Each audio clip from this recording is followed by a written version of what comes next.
একজনের রহমত তিনি কে? তার রহমত ছাড়া বাঁচার কোন উপায় নাই। ওয়াসিআত রাহমাতি কুল্লা শাই, সব জিনিসের রহমত কার? আল্লাহ বলেছেন আমার রহমত পেতে হলে চারটা জায়গায় যেতে হবে। কয়টা? রহমান যিনি তিনি রহম করেন, ঠিক না বেঠিক? ঠিক। সেই রহমান সূরাতে আল্লাহ বলেছেন আর রহমান, পড়েন আর রহমান আল্লামাল কুরআন খলাকাল ইনসান আল্লামাহুল বায়ান। তুমি রহমান, তুমি মেহেরবান, অন্ধ গাহে না শুধু তোমারই গুণগান, বুঝেও বুঝে না তব শান। তুমি রহমান, তুমি মেহেরবান। রহমান কে? প্রথম রহমত কি? আরো জোরে বলেন।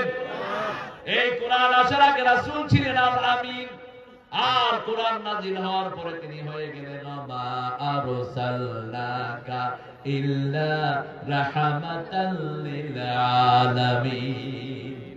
কখনো তোমাকে যদি ভুলি, হেদায়েতের আলো জেলে নিও কাছে তুলি, ঠাঁই দিও প্রিয়তম, ঠাঁই দিও প্রিয়তম, ওগো দয়াময়। তুমি রহমান, তুমি মেহেরবান, অন্ধ গাহে না শুধু তোমারই গুণগান। কত নিয়ামত আমাদের চারিদিকে, ঠিক কিনা? আপনাদের এই জায়গাতে আগে কেউ আসতো না, এখন এই ব্রিজের হওয়ার কারণে সারা বাংলাদেশের দামি জায়গা হয়ে গেছে এই জায়গা, ঠিক ঠিক না ভাই? এখানে আসতে যে মানুষ কত কষ্ট করত, ওদিক দিয়ে সিরাজগঞ্জ দিয়ে ফেরি পার হতো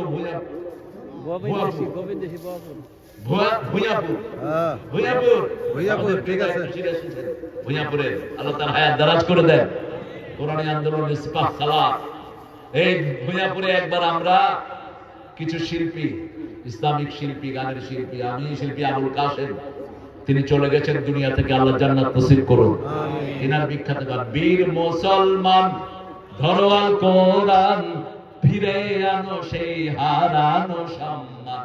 নারায়ে তাকবীর, আল্লাহু আকবার, নারায়ে তাকবীর, আল্লাহু আকবার, তোলো তাকবীর ধ্বনি ধরায় আর একবার।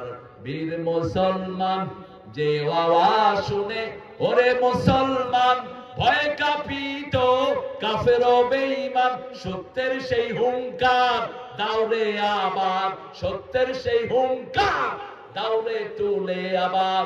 পাপ দুনিয়া ভেঙে কররে চুরমার। বীর মুসলমান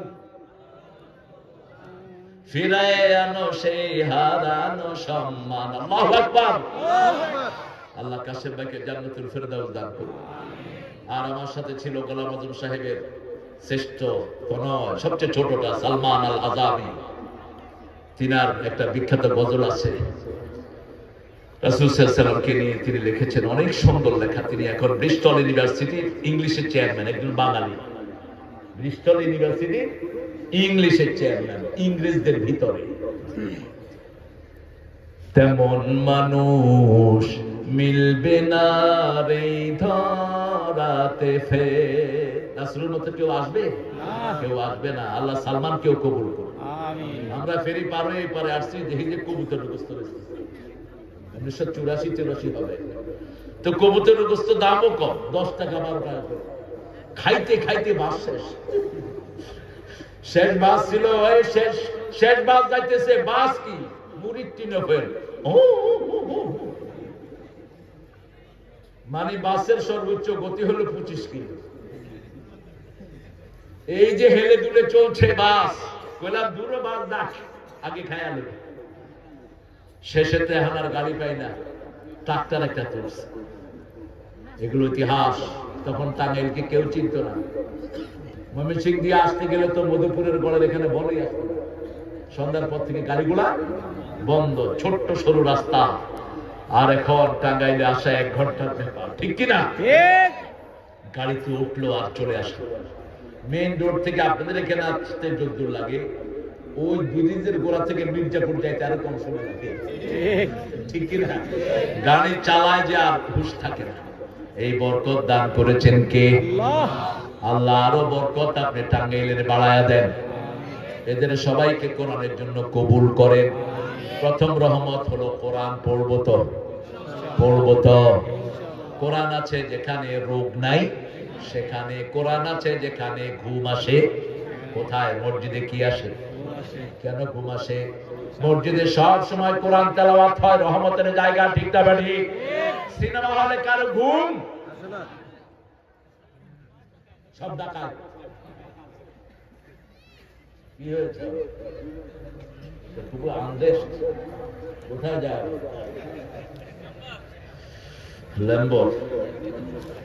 ল্যাম্বার আল্লাহ চেয়ারম্যান বানায় দেবে। আরো জোরে বলেন আমি। কোরআন পড়বে তো ভাইরা? পড়বেন তো? একটু মোবাইলে কোরআনের অ্যাপসটা, অনেকের সবার মোবাইল আছে না? কি মোবাইল আপনাদের?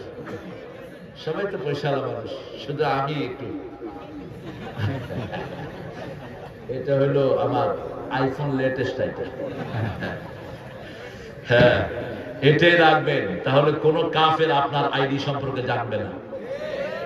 আর যারা অ্যান্ড্রয়েড সেট রেখেছেন, আপনাদের সব ডাটা হিন্দুদের হাতে আর ইহুদিদের হাতে তুলে দিয়েছে। বাস, তারা আপনাকে যখন খুশি যেখান থেকে খুশি উঠিয়ে নিতে পারবে, কোনো সমস্যা নেই। রহমত কোরআন ছেড়ে দিবেন, কোরআনের অ্যাপস ছেড়ে দিবেন। প্রতিদিন 1 পারা শুনবো। কয় পারা? একটা গল্প আমি প্রায় বলি। আরবের একজন লোক ছিলেন, তিনি কোরআন বুঝতেন না।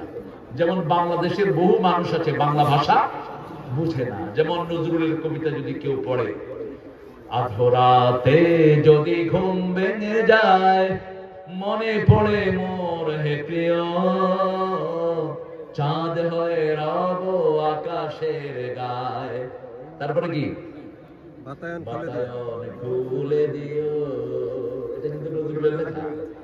এখন এটা কি সাধারণ মানুষ বুঝবে? যিনি পড়াশোনা করেন না তিনি বুঝবে? তটুনি কুলে ভিড়াও, হে মাঝি তব তটুনি কুলে ভিড়াও, বুঝবে?